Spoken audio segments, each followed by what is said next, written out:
다시.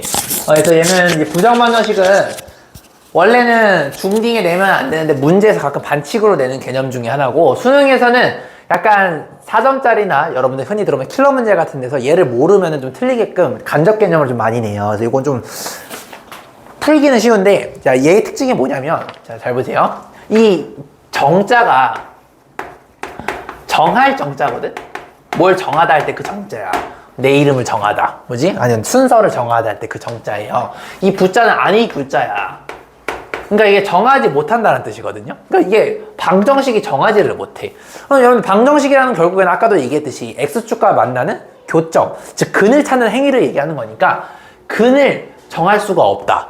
아, 무슨 말이야? 근을 정할 수 없는 방정식을 우리는 부정방정식이라고 해요. 근데 이제 이거는 이제 국어적으로 해석을 한 거고, 도대체 근을 정할 수 없다라는 게 무슨 말이냐면 근을 딱 콕 집어서 뭐다 라고 얘기할 수가 없는 거야. 왜? 근이 많아서, 무수히 무한계로 많아서 정할 수가 없다라고 보시면 되는 겁니다. 그러니까 근이 한 개, 두 개, 세 개 이런 게 아니고 수천 개, 수만 개, 수조 개가 되는 거예요. 무슨 말인지 아시겠죠? 자, 그러면 예를 들어서 내가 한번 보여드릴게요. 만약에 여러분들한테 이런 걸 줬어. 자, 이런 x 더하기 y는, 여러분 교환이랑 똑같은 걸 할까요? 교환은 2가 안 돼 있고 4라 돼 있네요. 자, 이렇게 딱 줬어요. 이거를 풀어보래. 자, 그럼 이걸 만족하는 근은요, 존나 많아요. 뭐 예를 들어서 x가 1이야. 그럼 y가 3이 될 수도 있겠지, 그지? 아니, x가 0이면 y가 4가 될 수도 있겠고, 그죠? 아니, 얘가 마이너스 2가 되면 얘가 6이 될 수도 있겠고, 그지? 아니, 심지어 얘가 1000이야. 얘는 뭐가 되면 돼? 마이너스 996이 되면 되는 거 아니야? 졸라 많다고. 무한계야, 무한계. 맞아? 왜 무한계냐면, 자, 그것도 설명할 줄 알아야 돼. 그냥 감성적으로 뭐 존나 많으니까요, 이게 아니고, 자, 여러분 이거 그래프 그릴 줄 아시죠? 이거 여러분들 바꾸시면 y는 마이너스 x 플러스 4란 말이야. 그러니까 이 그래프가 기울기가 음수이면서 절편이 4인 얘를 우리는 y는 마이너스 x 플러스 4라고 하잖아, 그지? 그러니까 이 그래프 위에 있는 점들이면 싹 다 된다라는 거야. 아까 내가 0,4 된다라고 했죠. x가 0이고 y가 4니까 그 말은 뭐냐면 여기에요. 여기가 0,4거든. x가 0일 때 y가 4. 그러니까 여기 위에 있는 수많은 점들이 다 근을 만족하니까 근을 콕 집어서 한 개라고 얘기할 수가 없는 상황이 되면서 얘를 우리는 근이 존나 많아서 정할 수가 없는, 말 그대로 정할 수가 없다라고 얘를 부정방정식이라고 이름을 부릅니다. 이해됐니? 자, 그러면 얘가 왜 답이 존나 많을까? 아까도 내가 얘기했듯이 그래프를 그려서 얘네들이 모든 점들이 다 만족하니까 그런 건데, 결론부터 얘기하자면 얘는요, 식이 몇 개니? 라고 물어봤을 때 식은요, 이 박스 한 개입니다. 맞아요? 근데 미지수는 x, y 두 개죠. 자, 부정방정식은 이렇게도 볼 수가 있어. 식의 개수가 더 적어야 돼요. 무엇보다? 미지수의 개수보다 더 적을 때 우리는 정할 수가 없게 되게 됩니다. 예를 들어서 식도 두 개고 미지수가 두 개면 여러분들 이거 열심히 연립할 수가 있었죠, 그죠? 식의 개수와 미지수의 같으면은 연립할 수가 있지만 식의 개수와 미지수의 개수 이렇게 차이가 날 때는 답을 한 개로 지정할 수가 없는 상태가 되게 된다는 겁니다. 이 원리는 이해되시나요? 그래서 여러분들 부정방정식을 국어적으로는 근을 정할 수가 없는 건데, 실제로 수학 문제에서 봤을 때는 내가 갖고 있는 식의 개수보다 미지수의 개수가 더 많을 때 곤란한 상황이 벌어지는데, 그때 생각해야 될 게 바로 부정방정식의 개념이에요. 무슨 말인지 아시겠죠? 자, 그러면 선생님 못 푸는 방정식을 도대체 왜 푸는 건가요? 그래서 이 근이 존나 많으니까 못 푸는 새끼를 풀 수 있게끔 뭔가 조건이 붙게 돼요. 조건이 붙게 되면은 답이 유한계로 한정이 됩니다. 예를 들어서 내가 요거 붙여볼게요. 아까 답이 무한계였던 여기에다가 내가 조건을 붙였어. 어떤 조건을 붙였냐면 x랑 y 모두 자연수다 라는 조건을 붙였어. 그러면은 답이 존나 많지가 않아요. 자, 보세요. 자연수라는 얘기는 1부터 카운트가 가능하죠. 1, x가 1일 때 y 3 가능하겠지. x가 2일 때 y 2 가능하겠죠. x가 3일 때 y 1 가능하겠죠. 그 이상 있나요, 없나요? 없어요. 맞아요. 이게 뭔 말이야? 1,3, 2,2, 3,1 외에는 답이 없는 유한계로 정의가 되게 되죠. 그러니까 무슨 말이야? 여러분들이 앞으로 문제를 풀 때 식의 개수보다 미지수의 개수가 많으면 근본적으로는 못 풀어요. 근데 잘 찾아봤더니 뭔가 조건이 붙게 되면 풀 수 있는 경우로 뭔가 국한될 수도 있다라는 거를 느껴주시면 되는 겁니다. 이해됐니? 원칙적으로는 못 푸나 아주 스페셜한 조건이 붙는 경우에는 이런 식으로 풀리는 경우가 있다. 그래서 여러분들 앞으로 약간 이런 게 돼야 돼. 아, 잠깐만. 식의 개수가 미지수의 개수보다 적은데? 그럼 못 푸는데? 이런 생각이 들어야 돼. 못 푸는데? 그러면은 문제를 잘 읽어봐. 혹시 조건 같은 게 있나? 라는 걸 좀 봐야 돼요. 조건에서 만약에 제일 흔한 조건, 자연수라던가 아니면 정수라던가 이런 조건이 보이게 되면 반드시 뭘 떠올려야 된다? 부정, 방정식을 일단 떠올리셔야 된다는 거예요. 요 알고리즘이 너무 문제 풀 땐 중요해요. 아시겠죠? 왜냐면 여러분들이 이거를 못 풀어.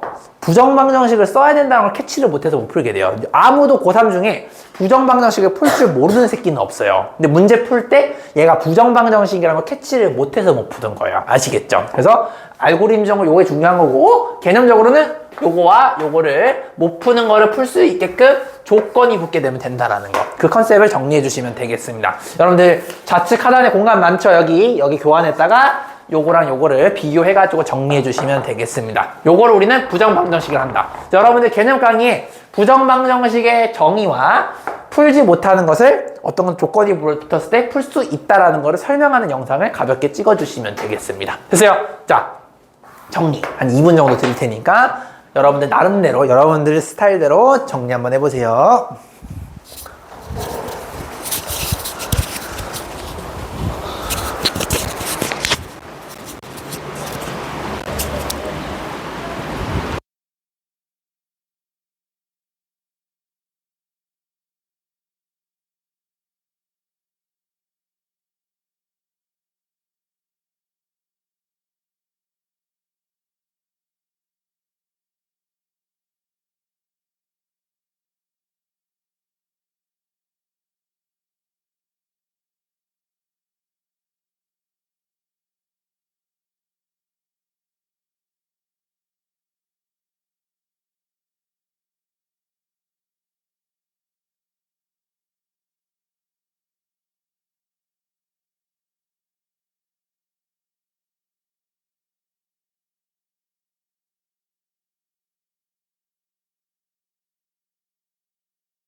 이제 식을 세우다 보면은 어려운 문제를 식을 세우다 보면은 그 식의 개수가 도저히 더 안 나와.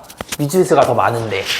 근데 그걸 이제 상위권 애들은 킬러 문제 푸는 애들 상위권일 거 아니냐. 그지? 걔네들이 내가 혹시라도 식을 실력이 부족해서 덜 찾았나 이 생각을 해. 그래서 못 풀게 되는 거예요. 시간 막 쭉 뺏기고. 그래서 뭔가 내가 아무리 찾아봐도 식이 더 안 나오는데 싶을 때는 뭔가 조건이 혹시 있나, 자연수나 정수라는 조건이 혹시라도 있나, 그걸 좀 떠올리셔야지 풀 수가 있다라는 겁니다. 알겠죠? 자, 그러면 부정방정식의 가장 대표적인 거를 하나를 좀 봐볼 건데, 자, 요 예제가 너무 중요한 예제 중에 하나예요. 자, 이그샘플 한번 보실 건데, 이 이그샘플은 밑에서 두 번째 거. 자, 방정식 x, y, 그 다음에 플러스 2x 빼기 y 이퀄 6을 만족하는 정수 x, y를 구하라 라고 이렇게 되어 있습니다. 자, 그러면 이제 요거 같은 경우는 여러분들이 보시면 식이 요거 한 개죠, 그죠? 근데 미지수가 x, y 두 개이기 때문에 이거를 만족하는 좌표는 졸라게 많을 거라고. 왜냐면 이걸 그리면은 그리는 쪽도 다 될 테니까, 그지? 자, 근데 여기서 이제 정수라는 조건이 붙었으니까, 원래는 못 구하는데 조건이 붙게 되면서 뭔가 유한계로 국한이 되는구나 라는 거를 캐치를 해주셔야 되는 거죠. 자, 근데 이걸 여러분들이 그냥 아까 요것처럼 숫자를 찍어 넣어서 맞추는 게 사실상 불가능한 형태거든요. 그죠? 이거 어떻게 점을 찍을 건데, 그지? 한 세월 걸릴 거 아니냐. 이런 거는 어떻게 하면 좋냐면, 자, 요것도 조금 이제 연습을 해야 되는 건데, 얘를요, 뭔가 곱하기 형태로 표현을 해주게 되면은 세상 편해지게 되게 돼요. 자, 근데 일단 요 생각을 하는 것 자체가 처음엔 좀 어려울 수 있겠는데, 요렇게 해야지만 x, y를 좀 전처럼 때려 맞추기 용이한 형태로 된다라는 거를 알아주시면 돼요. 왜? 지금 이 상태로 어떻게 때려 맞추겠니? 그지? 자, 그러면 머리를 좀 쓸 건데, 자, 봐봐. 자, 약간 이제 인수분해 짬밥이 있어야 되는데, 자, 일단 내가 요 형태를 만들어주고 싶어. 그럼 여기 x가 있으면 여기가 y가 와줘야 요렇게 곱해지게 되면서 얘가 만들어지게 되겠죠. 그죠? 그 다음에 얘가 분배가 요렇게 됐을 때 2x가 되려면 여기 플러스 2가 이렇게 필요한 거 맞아요? 그죠? 그다음에 요거 분배를 요렇게 했을 때 마이너스 y가 나오려면 마이너스 1이 필요하겠죠. 자, 이 상태에서 제가 전개하시면 x, y, 2x 마이너스 y가 나오게 되겠죠. 근데 없었던 마이너스 2까지도 탄생하죠. 마이너스 2가 탄생하니까 다시 없애줘야 되겠죠. 이렇게. 그러면 이렇게 쓰면 위에와 아래가 똑같게 됩니다. 여기까지 괜찮니? 자, 이 생각이 좀 어렵긴 했어요. 자, 그러면은 얘 숫자죠. 숫자 한번 이항해 볼게요. 그럼 어떻게 되냐? 이렇게 돼요. 잡아봐. x 빼기 1 y 플러스 2 이코르 4다. 이렇게 됩니다. 됐니? 자, 그러면 요거는 이제 때려 맞추는 게 훨씬 더 쉬워요. 왜냐면 xy가 정수라고 했죠. 정수에서 마이너스 1이라는 수를 빼도 어차피 이 새끼 또 정수야. 맞아? 그 다음에 y라는 새끼랑 2를 더해도 정수 더하기 정수니까 정수죠. 그러니까 뭔 말이냐면 요렇게 포맷을 바꾸게 되면 정수 곱하기 정수 이코르 정수 형태가 되면서 조금 더 위에보다는 훨씬 더 편하게 숫자를 찍을 수 있는 형태가 돼요. 자, 그러면 보여드릴게요. 슉, 슉. 자, 정수는 무조건 곱했을 때 4가 나와야 돼. 그러면은 뭐가 될 수밖에 없겠니? 시작! 마이너스 4와 마이너스 1도 가능하겠죠. 그죠? 마이너스 4 곱하기 마이너스 1은 4입니다. 또 마이너스 2와 마이너스 2도 가능하겠죠. 또 마이너스 1과 마이너스 4도 가능하겠죠. 플러스도 가능하죠. 그죠? 플러스 4와 1, 2와 2, 1과 4 이렇게 총 6쌍이 가능하겠네요. 자, 그럼 여기서 오해하시면 안 되는 게 x가 마이너스 4가 아니야. 그럼 줬대요. x 빼기 1이 마이너스 4인 거니까 그거를 반영해서 해줘야 되겠죠. 그럼 x는 여긴 뭐가 될까? 뭘 집어넣어야 마이너스 4가 나올까 생각해보면 마이너스 3이 되겠죠. 이렇게. 이해됐니? 자, x가 x 빼기 1이 마이너스 2가 나오려면 x가 마이너스 1이 돼주면 되겠죠. 이런 식으로 촐라 노가다를 해주시는 거예요. 그러면 x 나오게 되지 않겠니? 그지? 자, 여기도 똑같이 y 플러스 2가 1이 나오려면 y가 마이너스 3이 돼주면 되겠죠? 요런 감성을 이것도 존나 노가다 하는 거야. 노가다. 하나, 둘, 셋, 넷, 다, 일곱, 여덟, 아홉, 12번 하시게 되면 x랑 y가 나오게 되겠죠. 자, 무슨 말이냐면 첫 번째 줄은 x가 마3이고 y가 마3일 때 되는 거니까 x 마이너스 3, y가 마이너스 3일 때 얘를 만족하게 되는 거죠. 그죠? 요것도 한번 더 해보시면 마이너스 2가 나오려면 그때는 y가 마이너스 4가 나와야 돼요. 그 말은 뭐냐면 얘는 마이너스 1과 마이너스 4를 내야 만족이 된다는 얘기죠. 이런 식으로 총 답이 몇 쌍이 나올 거냐면 한 쌍, 두 쌍, 세 쌍, 네 쌍, 다섯 쌍, 여섯 쌍이 나오게 되겠죠. 요놈의 답은 총 몇 쌍이다? 6쌍이다. 요렇게 여러분들이 구해주시면 되는 겁니다. 밑에 있는 노가다는 안 할게요. 하는 방법만 알면 되는 거니까. 됐니? 아, 그니까 요 형태에서는 도저히 때려 맞추는 게 힘들기 때문에 좀 머리를 써서 정수 곱하기 정수는 정수 형태를 만들게 되면 조금 더 인간적으로 노가다를 할 수 있다는 거고, 내가 노가다 2개 정도만 해줬으니까 여러분들이 나머지 노가다 4개를 해보시면 되는 거가 되겠죠. 됐어요? 자, 그래서 요거는 4번 하는 거는 귀찮으니까 난 안 하지만 니들은 할 줄 알아야 되겠다. 그래서 여러분들도 여기까지 일단 정리해 주시면 되겠습니다. 자, 정리. 자, 시작. 정리 한번 해보세요. 그래서 요게 대표적인 부정방정식 얘예요. 가장 대표적인 새끼예요, 얘가. 정리. 거의 다 왔어. 너무 고생했어요. 거의 다 왔어요. 개념은 이게 끝이에요. 이제 문제 한 개 정도 더 풀면 됩니다. 네, 좌측은 지울게요. 개념 정리할 시간 줬으니까.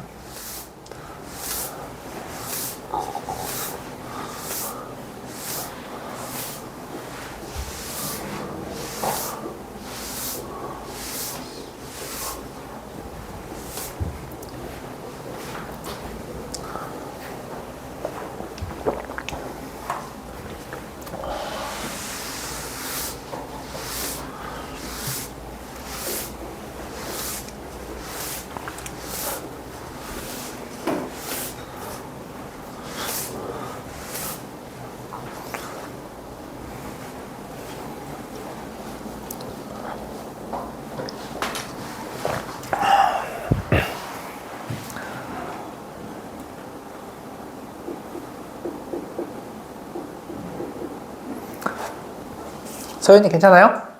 괜찮아? 혹시 서현이도 부정자방 완전식 배운 적 있어요? 이거 완전 생 처음이에요? 오케이.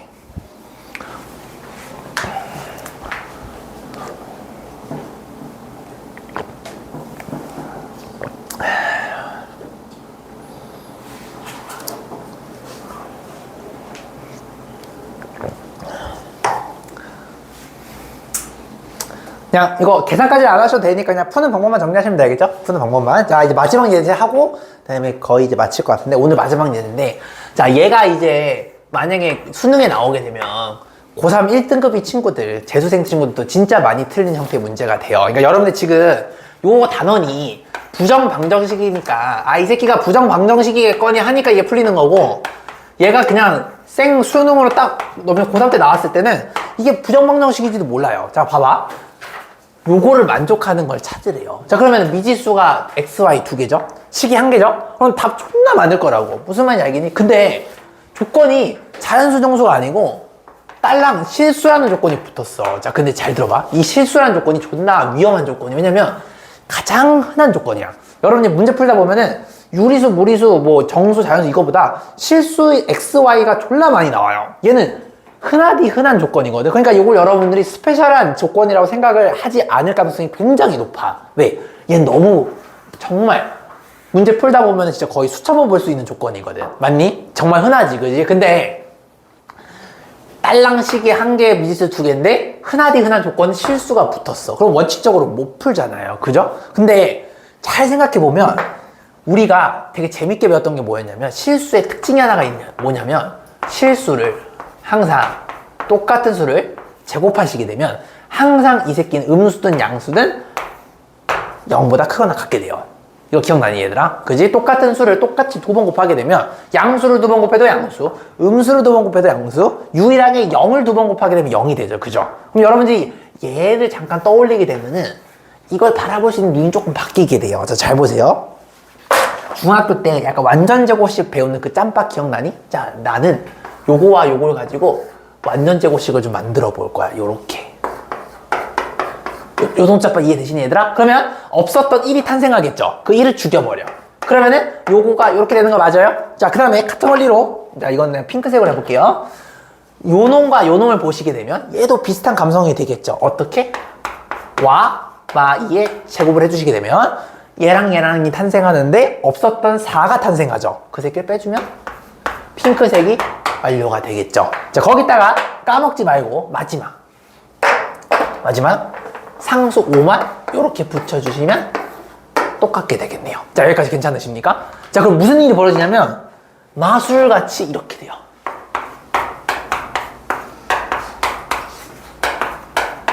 1 띵띵 4망이에요. 이렇게. 맞아요? 이렇게 되네요. 자, 이 뭔 소리냐?